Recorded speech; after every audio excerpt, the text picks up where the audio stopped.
সম্মানিত ভাইরা আমার, এই দুনিয়া থেকে চলে যাওয়ার পর আমাদের আর কোনো আমল করার সুযোগ থাকবে? যখন দুটি চোখ বন্ধ হয়ে যাবে চিরতরে, আমরা চাইলেও আর আমাদের রবকে একটা সেজদা দিতে পারবো? আমরা চাইলেও 2 রাকাত সালাত আদায় করতে পারবো? আমরা চাইলেও কিছু দান সাদাকা করতে পারবো?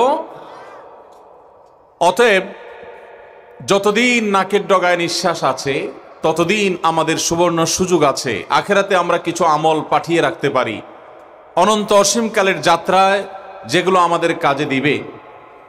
দুনিয়া থেকে চলে যাওয়ার পর আমরা আর আমাদের আমল নামায় নতুন করে কোনো কিছু যুক্ত করতে পারবো না।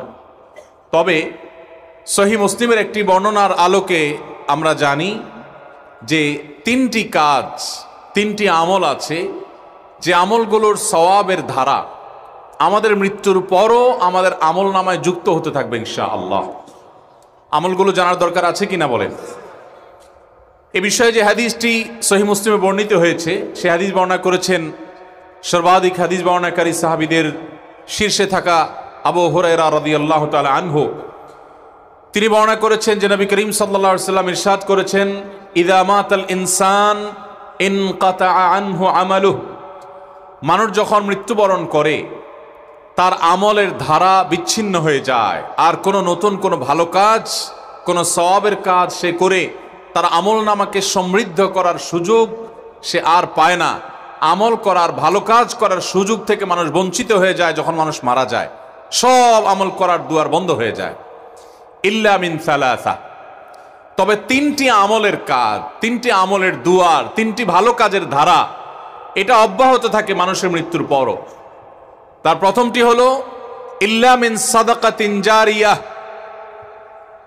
যদি কেউ জীবদ্দশায় কোনো এমন দান রেখে যায় যে দানটা ওয়ান টাইম দান না, যে দানটার উপকারিতা দীর্ঘমেয়াদ পর্যন্ত, দীর্ঘ সময় পর্যন্ত অব্যাহত থাকে, এই রকম কোনো দান যদি কেউ রেখে যেতে পারে, সে দুনিয়া থেকে চলে যায়, ওই দান যতদিন পর্যন্ত তার কার্যকারিতা, তার উপকারিতা বেনিফিশিয়ারিরা ভোগ করতে থাকেন, ততদিন পর্যন্ত তার আমল নামায় সওয়াব যুক্ত হতে থাকে, অ্যাড হতে থাকে।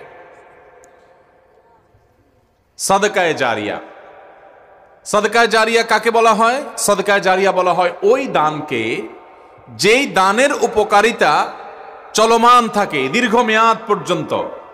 যেমন আপনি একটা মসজিদ নির্মাণ করলেন, আপনি একটা মাদ্রাসা নির্মাণ করলেন, আপনি একটা ইতিমখানা নির্মাণ